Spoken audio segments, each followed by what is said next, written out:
Labor Day represents another thing too. And I have friends who like to go hunting, and I'm told that yesterday was the official start of dove season. Well, ladies and gentlemen, I'm here to tell you that today is the official start of quail season. And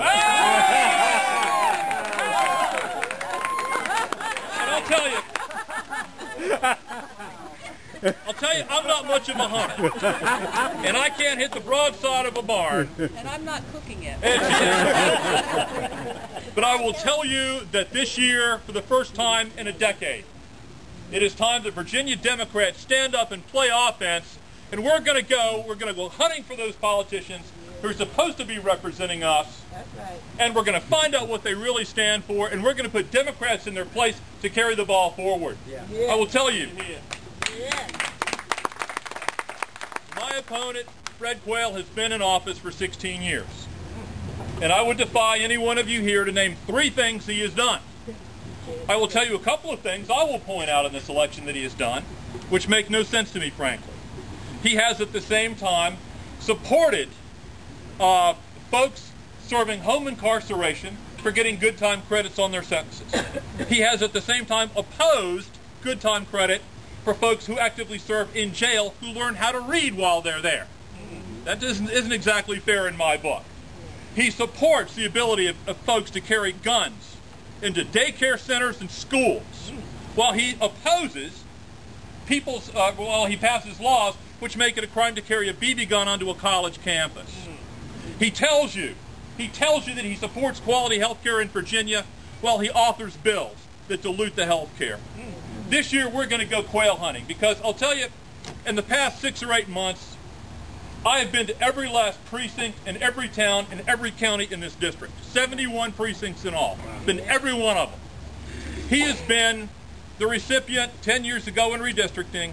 This was a specially created game preserve, a quail preserve, to help him stay in office. But you know, the amazing thing, folks, is that in virtually none of those precincts that I've been to have they seen him. They haven't seen him. So I'll tell you what we're going to do starting this Labor Day. I'm going to go back to every precinct in this district. And I'm going to ask them again if they've seen him. Because you know it's rumored that he shows up about every 4 years and says, re-elect me, re-elect me. But you know, I'm going to ask why. I'm going to ask why he has helped dilute the quality of health care in Virginia. I'm going to ask why he has helped oppose making Virginia teachers at least making the national average.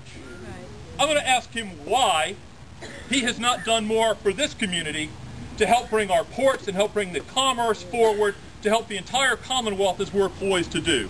I'm going to ask him why. And already, ladies and gentlemen, you know, he hibernates. I don't know if quails hibernate, if they just hide in the bushes. I'm not really sure which. But I can tell you it's already starting. On September the 20th, the Hampton Roads Chamber of Commerce invited he and I to speak together at a forum to address the business community about the economic issues facing this region, about the opportunities that have been addressed and mostly missed by the Republican-held Senate. He can't be bothered to come. Now, I'm going to be there, and I'm going to answer whatever questions they have about the opportunities that we can bring to the table. And I will tell you this, too. As a council member, we ask of our members of the General Assembly a very small thing once a year, and Ken knows this because he comes faithfully. We ask every fall that the members of our General Assembly delegation come and have dinner with us so we can tell them what our needs are and we can ask them for their help. This man comes every year. The other members of our General Assembly delegation come every year, except for one guy who hibernates. And if he can't be bothered to come and meet with the Portsmouth City Council, or the Hopewell City Council, or the Suffolk City Council, or the Isle of Wight Board of Supervisors, what in the world is he doing in the Senate of Virginia? I'm going to ask you going forward to help me flesh him out, to find out what he really, truly stands for. Because I'll tell you, I have never seen anybody's legislative record, and we've looked at it very closely, that is as back and forth and up and down as his is.